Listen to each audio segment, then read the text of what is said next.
Buenas tardes. Este mes conmemoramos el natalicio y también el fallecimiento de un gran olvidado, un hombre que fue cardinal en el pensamiento nacional y que ha sido bastante soslayado, si bien fue importantísimo en lo que últimamente se denominó como generación diezmada. Los hijos de esa generación parecen haberlo olvidado o directamente desconocen de su existencia. Me estoy refiriendo a Juan José Hernández Arregui, que nació en Pergamino, provincia de Buenos Aires, el 29 de septiembre de 1912. ¿Por qué nos vamos a referir a él? Porque hay un autor interesante, Martín Laforgue, que en un libro hoy inhallable, el Anti-Borges, realiza una ajustada definición del nacionalismo popular. Y dice así: el nacionalismo popular, como corriente de pensamiento, comienza a gestarse en la década de los 20 a partir de las ideas de un conjunto de políticos, periodistas e intelectuales. El socialista antiimperialista Manuel Ugarte, a quienes los nacionalistas no lo querían por socialista y a los socialistas no lo querían por nacionalista. El general ingeniero Alonso de Badrich, del grupo fundador de Yacimientos Petrolíferos Fiscales, y el precursor de las corrientes económico-desarrollistas en el radicalismo, que era otro olvidado al cual nos vamos a referir en otro momento, que es Manuel Ortiz Pereira. A ellos los acompañaba un periodista de fuste como José Luis Torres, a quien le debemos la acertada definición de la década infame. Década infame como tal es una nomenclatura que crea José Luis Torres, y hay un libro titulado así, de su autoría, desde luego. En 1935, tras fracasar en su intento de desplazar a la conducción alvearista moderada del viejo partido de Irigoyen, un grupo de jóvenes militantes decide escindirse y recoger las preocupaciones de quienes hemos citado, y con ellas renovar y profundizar el credo irigoyenista. Construir una nueva forma de organización que se denominó Fuerza de Orientación Radical de la Joven Argentina, conocida como Forja. En su primer manifiesto atacan a las oligarquías e imperialismos, exigen la restauración de la soberanía del pueblo y se proclaman únicos continuadores del irigoyenismo. El ideólogo de este grupo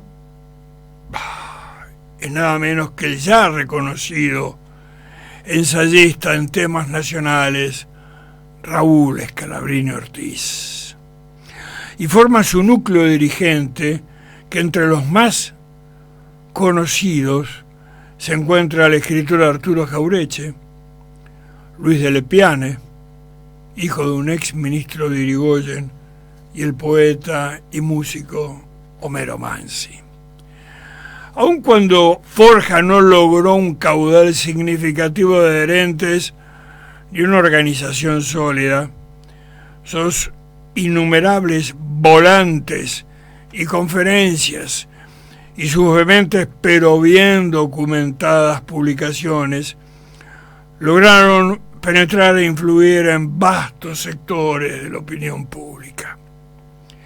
Para los forquistas, la oligarquía conservadora era responsable de la crisis que se vivía.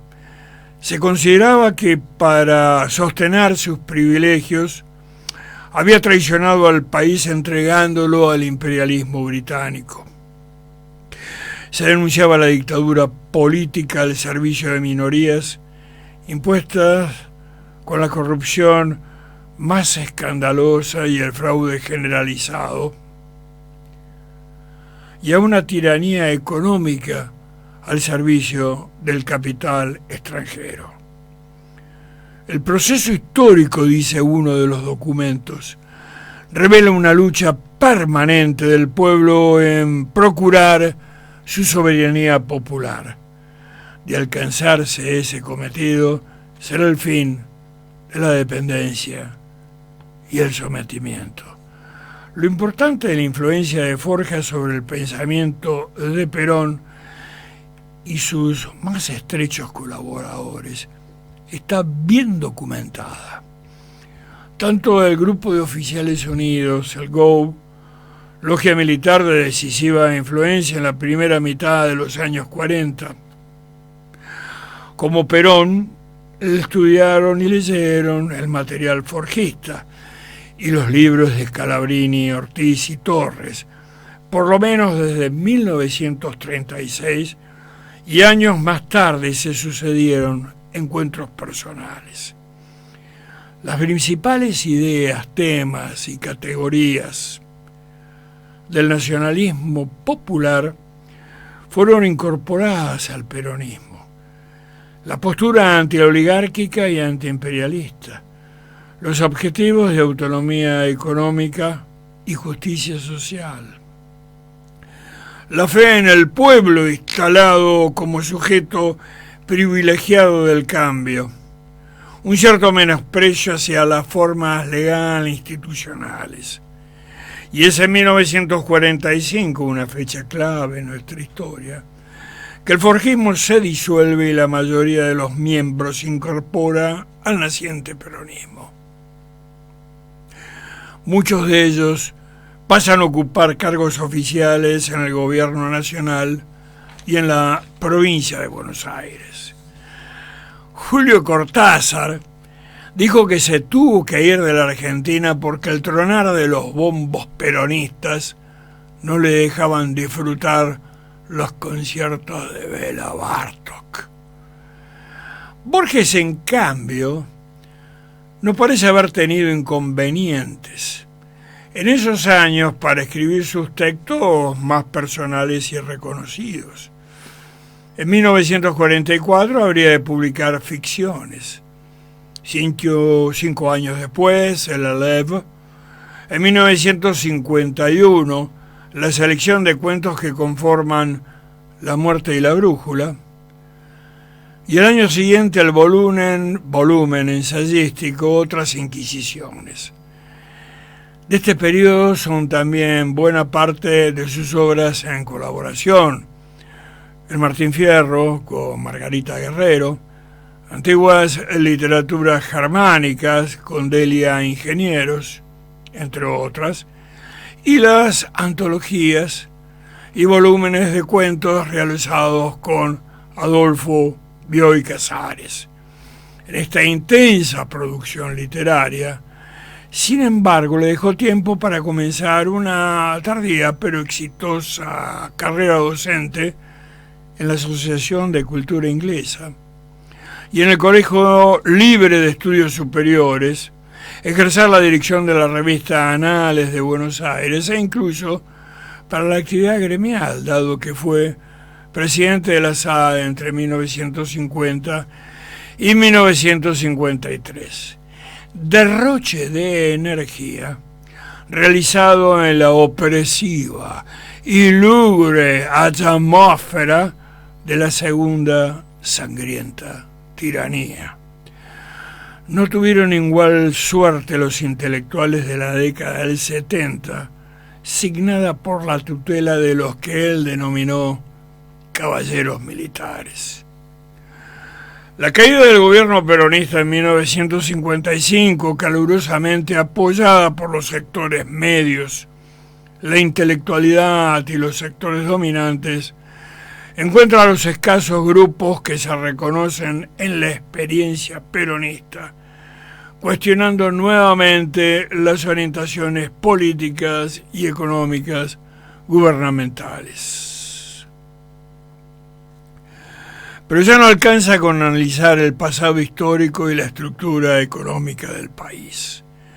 Se deben encontrar las causas que posibilitaron esta oposición acérrima, muchas veces más cultural y valorativa que directamente social o económica.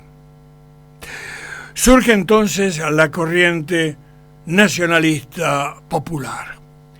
En ella hemos englobado, continúa Laforgue, el autor citado, un espectro bastante amplio de pensadores que directamente reúnen las características señaladas. En un análisis más fino es posible establecer diversas diferenciaciones. La más frecuente es entre izquierda nacional, proveniente de las agrupaciones tradicionales de la izquierda, pero que se distancian a partir de su visceral rechazo a la tradición liberal y una lectura positiva del fenómeno peronista. Y el nacionalismo popular con una variante reformista y otra revolucionaria. Comienza así un vasto programa de revisión del pensamiento y la literatura a través de una doble vía explicativa. La primera partida de la tesitura, deudora de un materialismo algo rústico, de que la estructura material de un país dependiente corresponde una superestructura cultural destinada a impedir el conocimiento de esa dependencia. La segunda se elaboró a partir de la incorporación de buena parte de la relectura de la historia nacional que el revisionismo histórico al cual adscribimos venía haciendo desde los años 30. Esta escuela sostenía que en la Argentina había habido desde sus inicios un enfrentamiento permanente entre dos antagonistas irreconciliables. Un proyecto liberal y dependiente, consagrado por la historiografía tradicional y legitimado por la superestructura cultural, y el país, entre comillas, auténtico, por fuera de las superestructuras culturales dominantes, resguardado por la memoria popular, y al que esta escuela historiográfica viene a rescatar, a sistematizar y a presentar en un cuadro completo. El objetivo del nacionalismo popular entonces pasa a ser demostrativo de cómo la colonización pedagógica había provocado entre los intelectuales liberales, que por cierto incluía pensadores de procedencia muy dispar,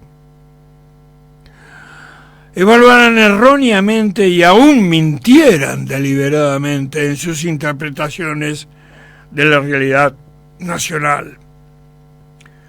Los profetas del odio, según los definiera Jauretche, no podían entender el país real, lo que los llevaba a despreciar y rechazar todo aquello identificado con el campo de la barbarie, que no era otra cosa que el gauchaje, el irigoyenismo, el peronismo y en general todas sus producciones culturales.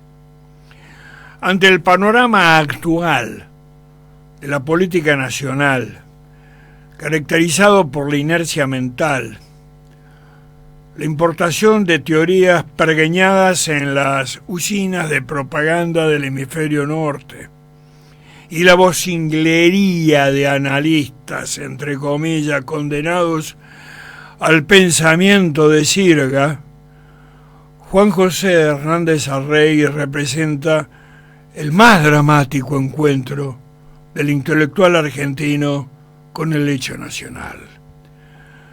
Con una cultura inexistente en otros representantes de la izquierda de nuestro país, supo subordinar la teoría marxista y el método histórico-cultural al análisis de la realidad concreta que examinaba y con la que se hallaba radicalmente comprometido desde su militancia peronista, que no abandonó hasta su muerte.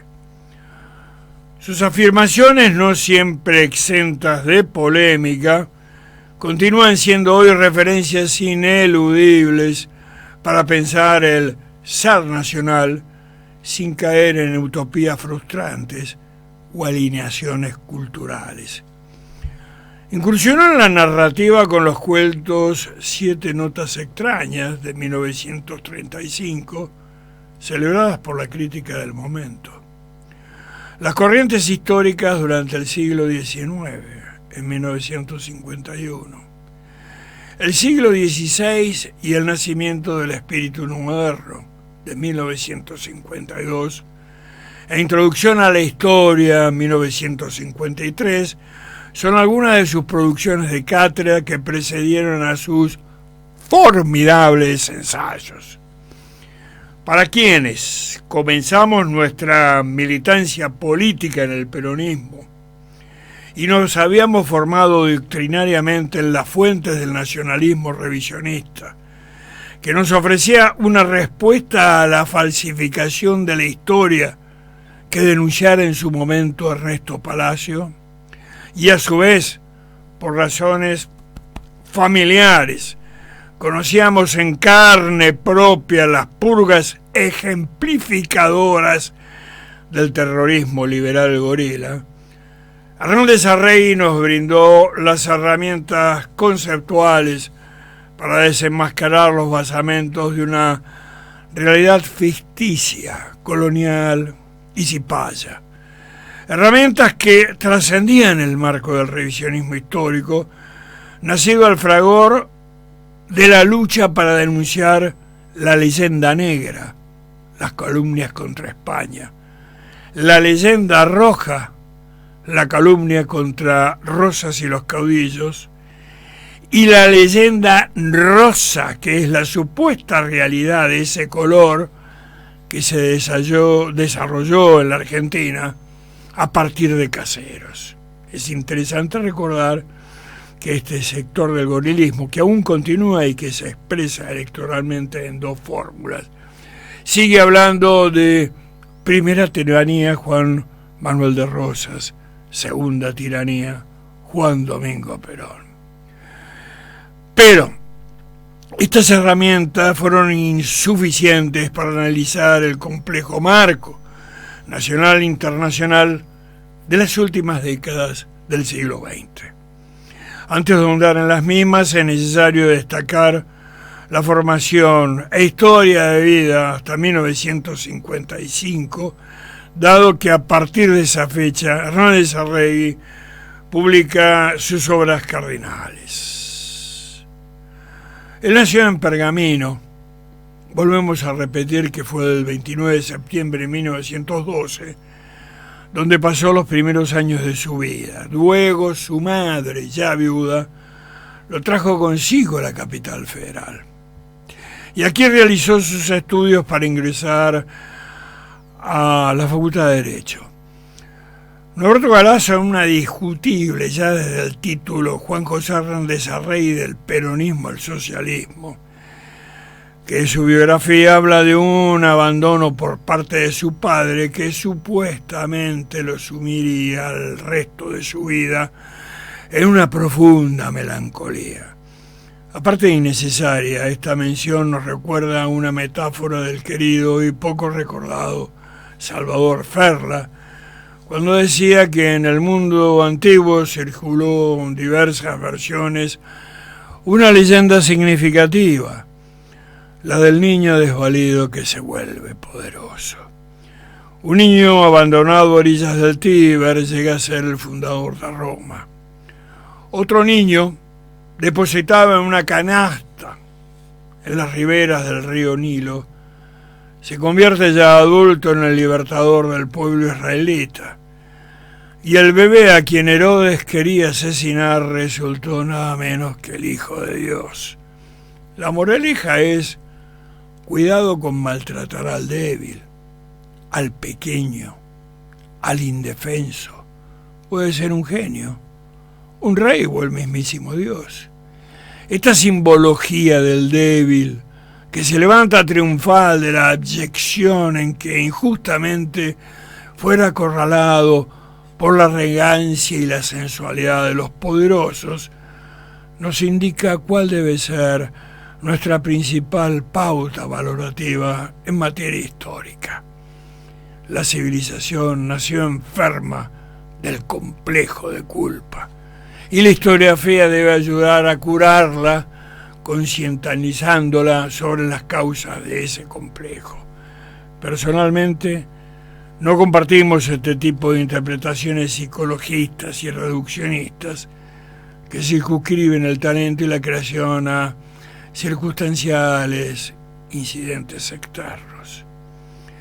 Pero al morir su madre, su tío, amigo del caudillo Amadeo Sabatini, se lo llevó consigo a Villa María, Córdoba, y ahí trabajó de bibliotecario y comenzó a elaborar en periódicos locales.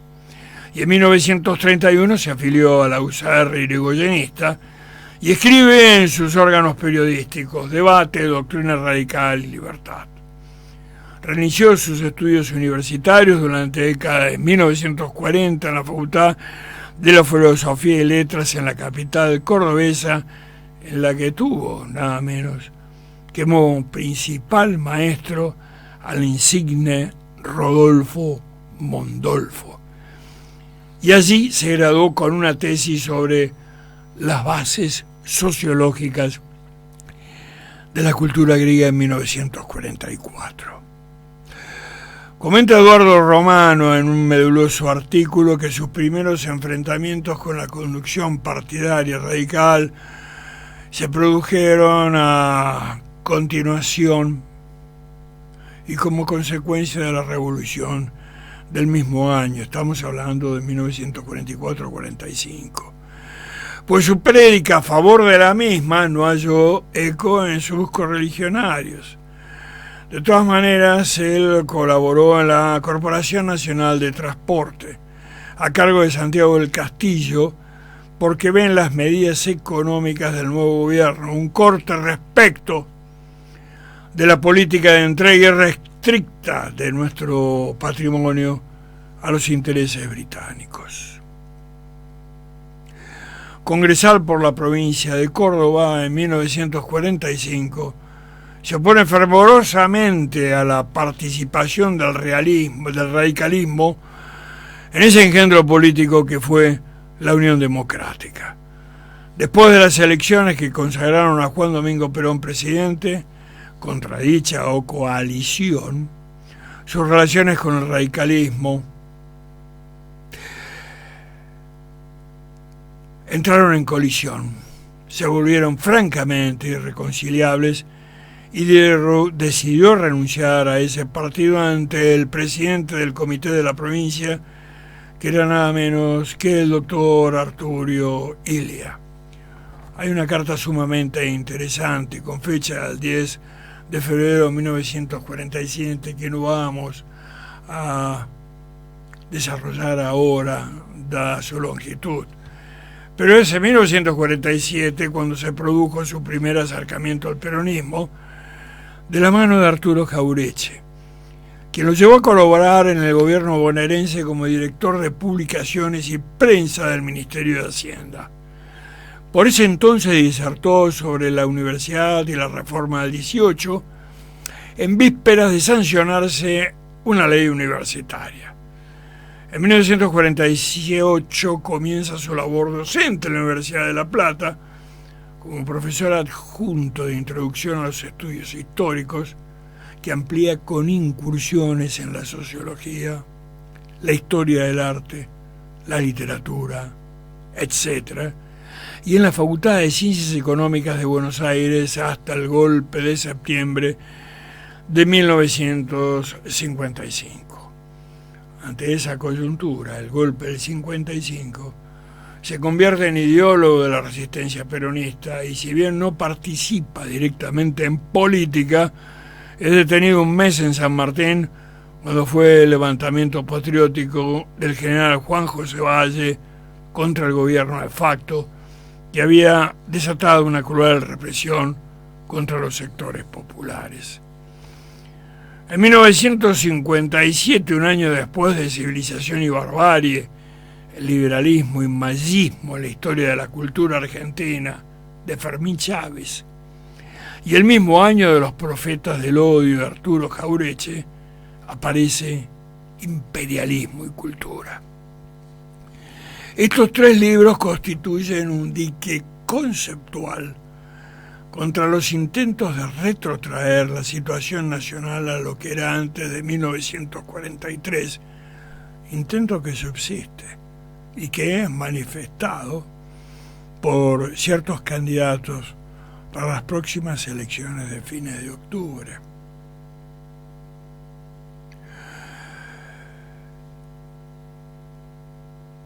Estos paradigmas anteriores a 1943 estaban avalados por una intelectualidad cipaya, cuyo paradigma era Borges, un escritor cosmopolita de un europeísmo afectado y de erudición esotérica, ajeno a los problemas nacionales.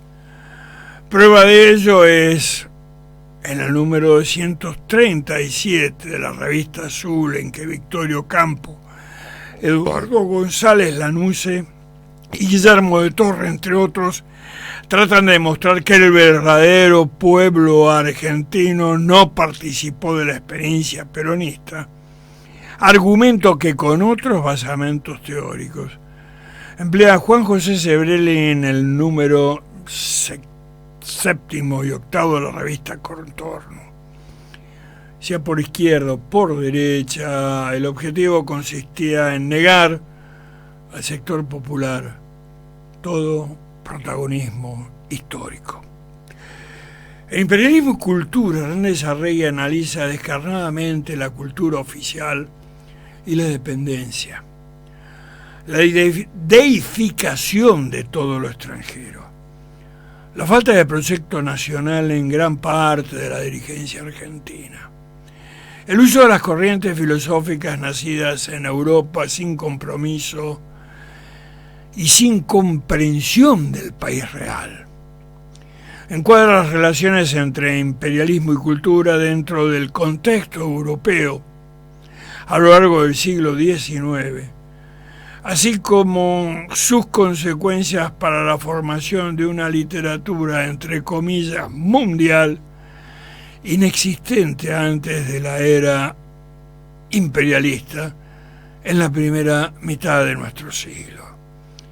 Juzga toda la producción y actividades culturales a través de una construcción básica de un país dependiente, lo nacional versus lo mimético sumiso. Según su criterio, la cultura nacional se apoya siempre en componentes folclóricos de raíz hispano-indígena, reelaborado luego por artistas individuales con los criterios de la cultura cultivada. Por eso exalta la obra de Lugones y lo pone a la de quienes se dejaron seducir por modelos sin arraigo telúrico. A partir de la polémica lectura que Borges hiciese del Martín Fierro de José Hernández, realiza una lectura demoledora y este paradigma intelectual cosmopolita, de un europeísmo afectado y una erudición esotérica, es considerado en Nacionalismo y Liberación de 1969 como el arquetipo del eunuco escriba, hechizado por mundos inexistentes. Dice textualmente: hay un pensamiento nacional y un antipensamiento colonial. Un escritor nacional tipo es Raúl Scalabrine Ortiz. Un escritor colonial más perfecto que una esfera musical en la mente de Pitágoras es Jorge Luis Borges, de un Pitágoras que nunca existió. Y en esto se parece Borges, que ha caído en la farolería de hablar de Pitágoras sin conocer la filosofía griega.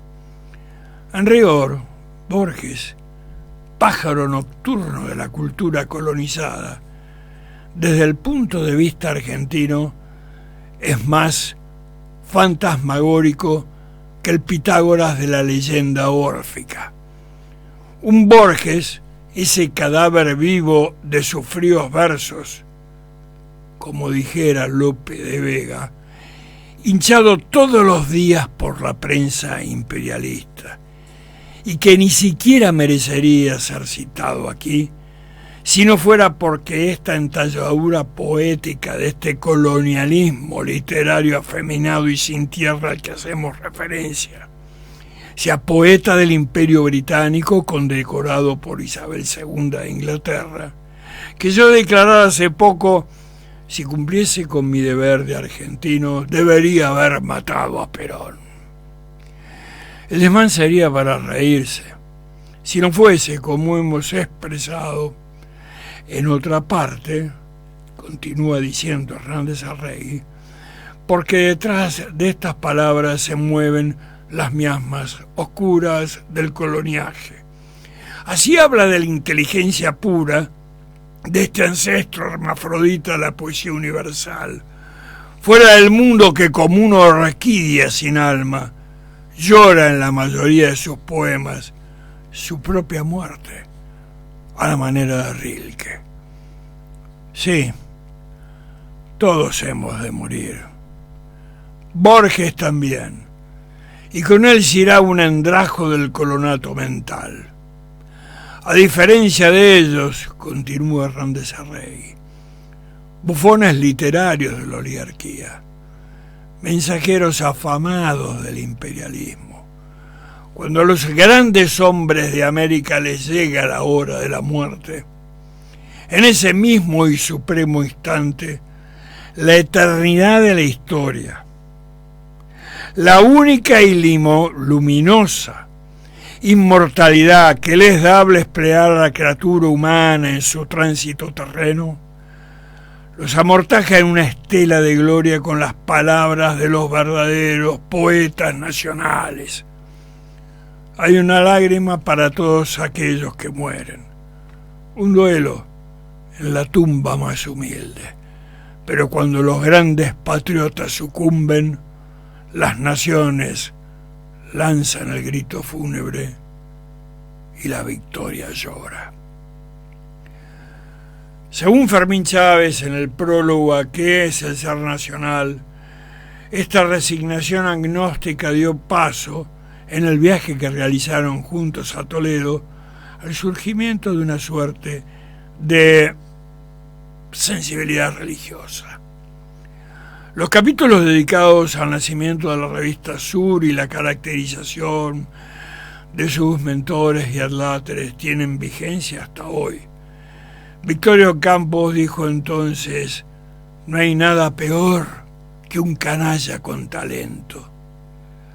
A lo que él respondió diciendo: solo atino, señor, a figurármela a medida que va poniéndose vieja con la casaca roja y los botones dorados de una domadora de fieras suelta en Piccadilly Circus. En 1960 aparece su segundo libro, cardinal y corrosivo hasta hoy. Es nada menos que la formación de la conciencia nacional, que él conceptualiza desde 1930 a 1960.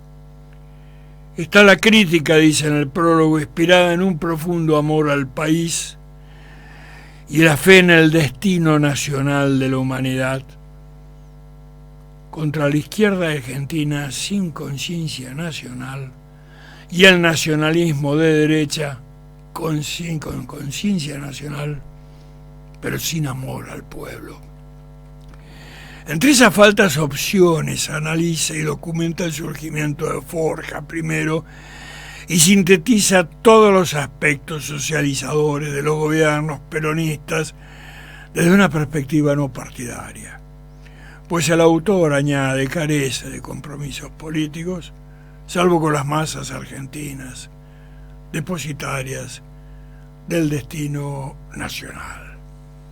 Dice, el nacionalismo posee un doble sentido según corresponda al contexto histórico de un país poderoso o un país colonial.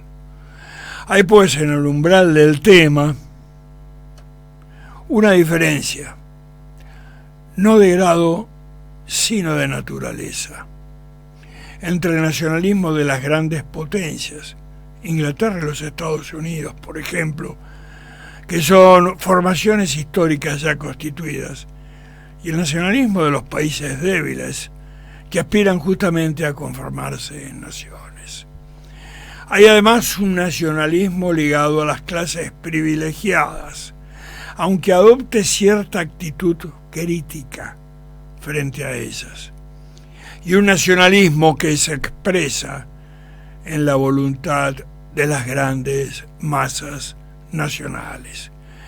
Mantener el equívoco entre ambas concepciones del nacionalismo, en que están conjuras tanto de las potencias coloniales del presente como las clases encumbradas de los países coloniales y destinada a velar el nacionalismo del pueblo, ha sido respecto a estos países sin soberanía real una de las más diestras y calculadas defraudaciones de la filosofía del imperio.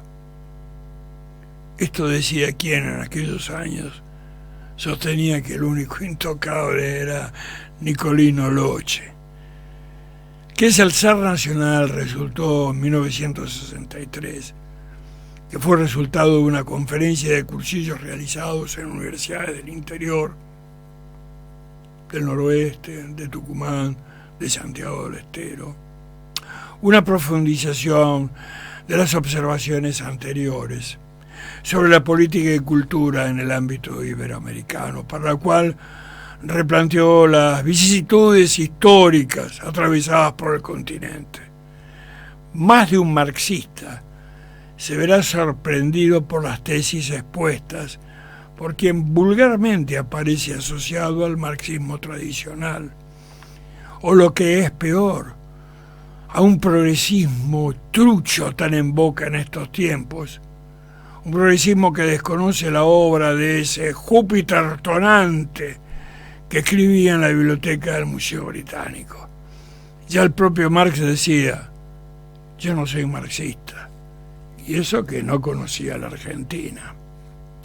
Él dice, que es el zar nacional, que el menosprecio a España arranca en los siglos XVII y XVIII como parte de la política nacional de Inglaterra. Es un desprestigio que se inicia con la traducción al inglés, muy difundida en Europa de ese entonces, del libro Bartolomé de las Casas, Lágrima de los indios, relación verídica e histórica de las crueles matanzas y asesinatos cometidos en 20 millones de gente inocentes por los españoles.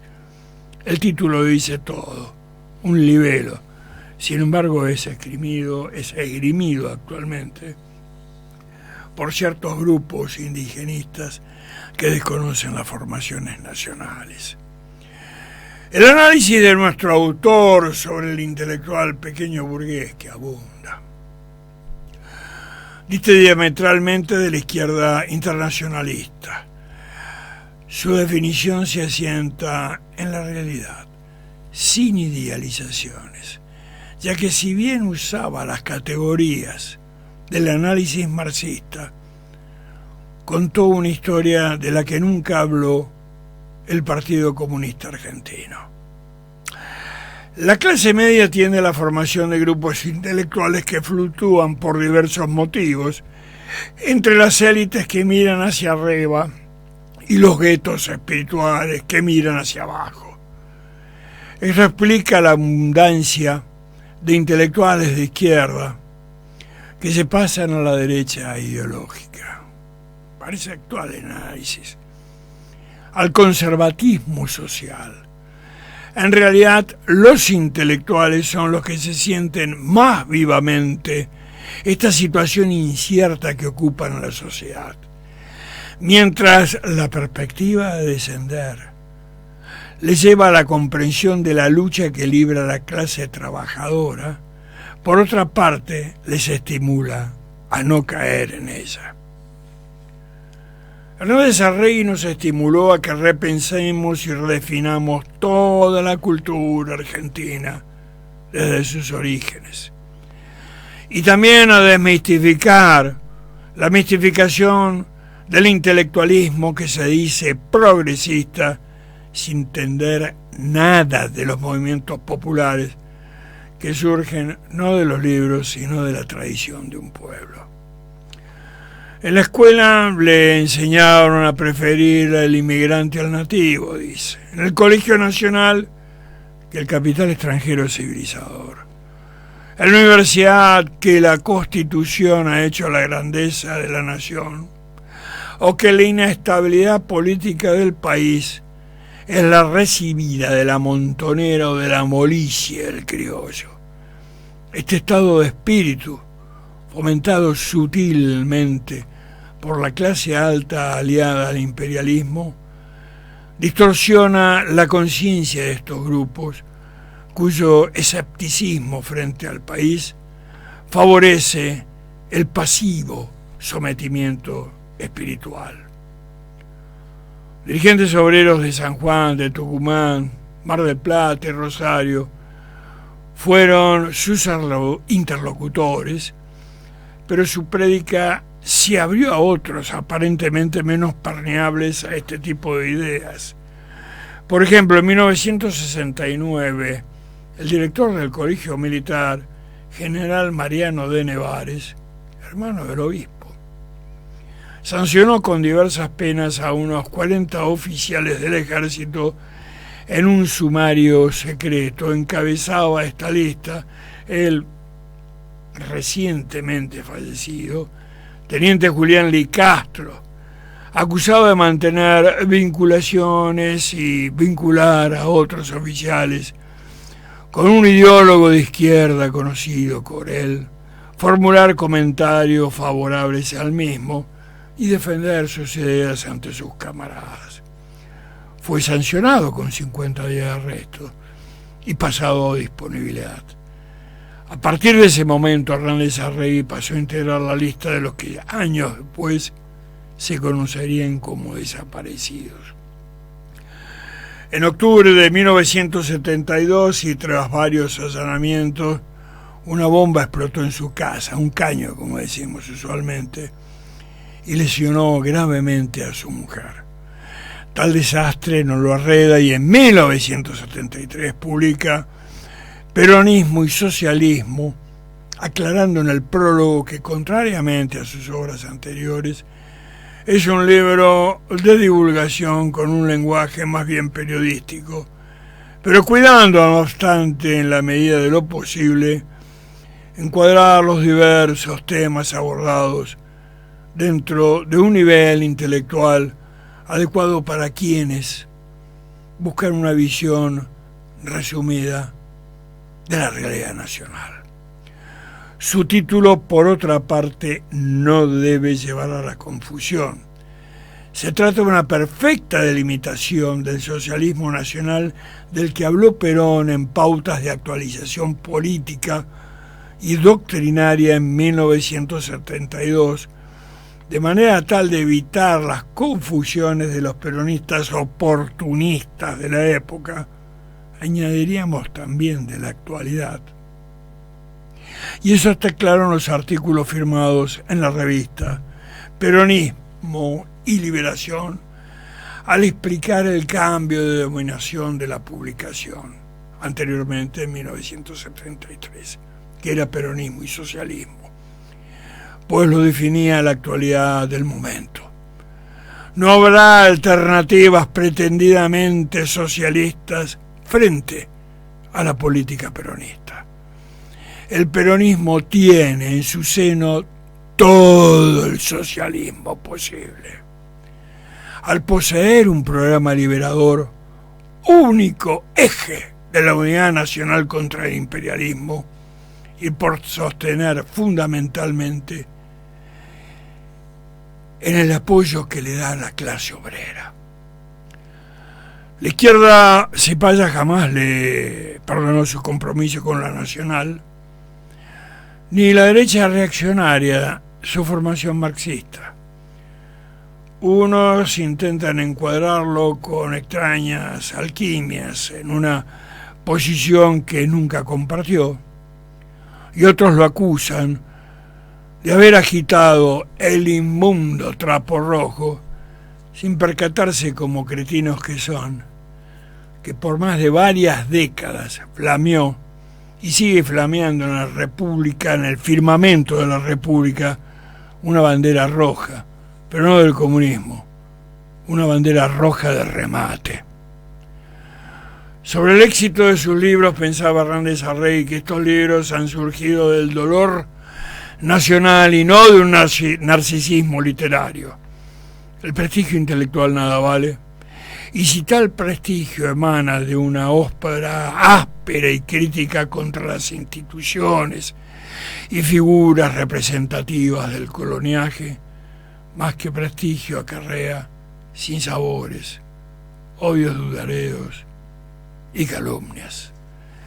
Y fue en el año 1974, año trágico para los nacionales, porque acarreó la desaparición física de Juan Domingo Perón y de un pensador de la talla de Arturo Jauretche, corroído por los sinsabores mencionados, que inició su tránsito a la gloria. Sus libros polémicos y sin duda discutibles no son de investigación, sino de lucha, como él mismo dijera. A esa lucha, que es la definición definitiva del gran país iberoamericano, dedicó su pensamiento tan lúcido como apasionado. Este pensador argentino, en 1973, al ser designado como profesor emérito de la Universidad Nacional, expresó categóricamente: he pertenecido, pertenezco y perteneceré al movimiento nacional peronista. Nada más podemos agregar.